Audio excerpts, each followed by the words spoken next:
Prevention Week, reminding us that preparation can make all the difference in an emergency. In this segment, sponsored by Alarm Protection Services, Katie and Parker Smith are here with tips to help keep your family and your home safe. Good morning, guys. Good morning. Hey, how's it going? All right, so Fire Prevention Week. This is all about reminding people to check those smoke alarms, check those smoke detectors, or maybe upgrade their systems to something that is truly effective. Yeah, Correct. definitely. Yeah, you know, the one of the biggest issues is a lot of people have smoke detectors, carbon monoxide from when they bought the house, or maybe they moved in and they never even replaced it, and they should be replaced about every 5 to 7 years. Good to know.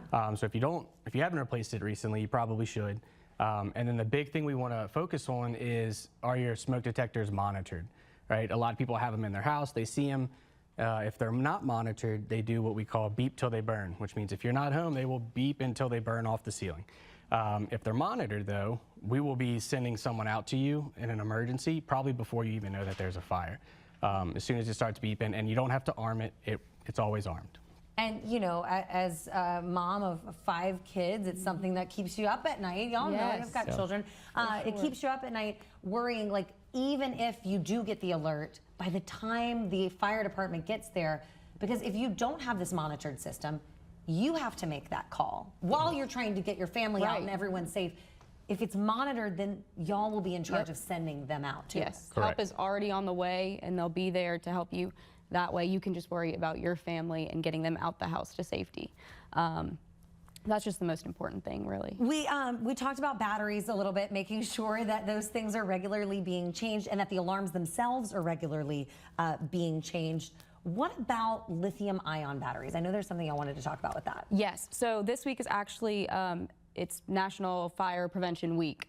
And this year, the NFPA, which is the National Fire Prevention Association, their biggest push is all about lithium-ion batteries and the proper way to charge them and to store them, how to replace them.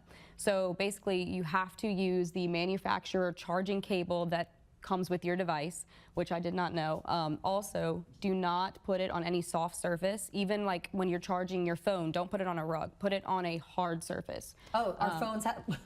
Not in your bed. Dumb it down. Our phones have lithium-ion batteries. Yes, the charging cable for it. E-cigarettes. Oh, so don't put it on your bed at night. Yes. Make sure it's on your dresser or something. Yes, all like the USB-Cs, all those things.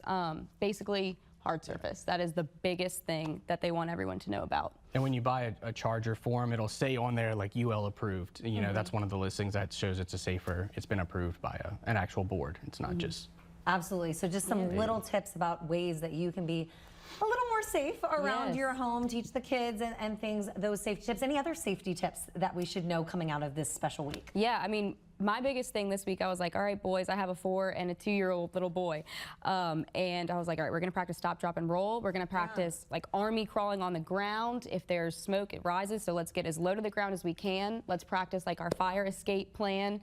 There's our boys right now. They're practicing stop, drop, and roll. Look at them, how sweet. Yeah, and then it's just all about like making sure that families have their fire escape plans in place, ready to go. That is my biggest thing. I just want all of New Orleans and the surrounding areas to really make sure that they focus on that. It is so important. Have that plan.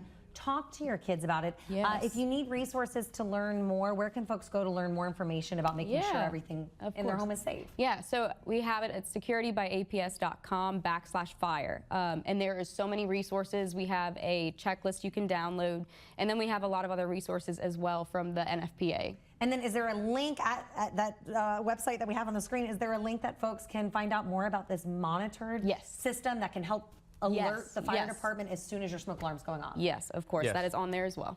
All right, last question. I asked y'all this right before in the commercial break. If I'm a cook that tends to set off the smoke alarm every once in a while, okay, guys, you said you can strategically place things in the home so we're not getting those false alarms. Yes, correct. Yeah, so typically, you know, you do a smoke detector, CO detector in the hallway. You can have the smoke detectors in each bedroom if you really want. You don't put a smoke detector next to a stove, right? Because if you're burning stuff, you'd be going off all the time. Right. So those are just things to think about. You could put a heat detector in the kitchen, you know, so if it gets the flame up there, if it gets hot enough, it'll sound off. So there's a lot of different types of detectors, carbon monoxide, heat, smoke, that all go in different parts of the house. that can help keep you safe. So in addition to the monitored system, you guys would help kind of chart out where the best places for these things to go to make sure families are as safe as possible. Thank you all so much for joining us on this National Fire and Safety Prevention Week. I really appreciate it. Yeah, thank really you. happy to be here.